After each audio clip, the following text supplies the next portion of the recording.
السلام علیکم دوستوں، امید ہے آپ خیریت سے ہوں گے۔ مجھے ایک سیکنڈ ہینڈ موٹر سائیکل کی ضرورت تھی، تو اس سلسلے میں اپنے دوست احباب اور محلے داروں سے پوچھا کہ اگر کوئی موٹر سائیکل بیچنا چاہتا ہے تو آگاہ کرے۔ آن لائن ویب سائٹ پاک ویل اور اول ایکس پر بھی تلاش کی گئی۔ آخرکار قریبی محلے میں ایک صاحب کا پتہ چلا کہ ان کے پاس مطلوبہ موٹر سائیکل موجود ہے۔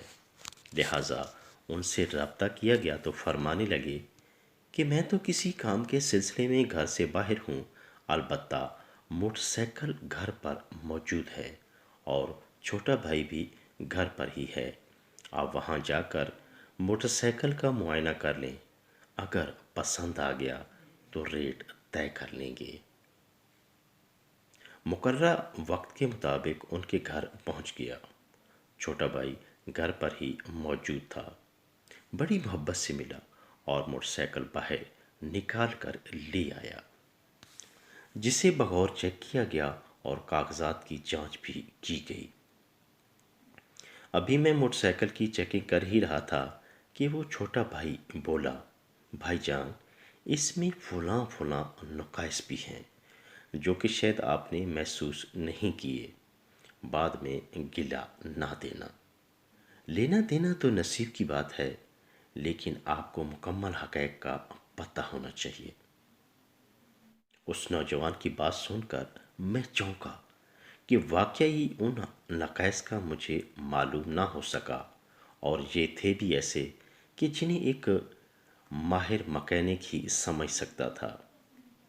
بہرحال اس نوجوان کو توجہ دلانے پر خوشی بھی بہت ہوئی اور حیرانگی بھی کہ موجودہ دور میں اتنی کھری اور سچی بات کرنے کا رواج ہی نہیں ہے، کیونکہ جھوٹ اور دھوکہ بازی اتنی عام ہے کہ ان چھوٹے چھوٹے فریب اور دغا بازی کو تو جیسے گناہ سمجھا ہی نہیں جاتا، بلکہ یہ ایک سیلنگ ٹیکنیک سمجھی جاتی ہے کہ بیچی جانے والی چیز کے عیوب و نقائص کو چھپایا جائے اور معمولی سے فائدے کو بھی اتنا بڑھا چڑھا کر بیان کیا جائے کہ گاہک خریدنے پر مجبور ہو جائے، اپنی چیز کی بے جا تعریف کی جائے۔ عزیز دوستو، ضرورت اس امر کی ہے کہ کاروباری لین دین کو صاف ستھرا اور مکر و فریب سے پاک صاف رکھا جائے۔ ایک حدیث شریف یاد آ رہی ہے جس کا مفہوم ہے کہ جھوٹی قسم کھانے سے مال تو بک جاتا ہے مگر اس میں برکت نہیں رہتی۔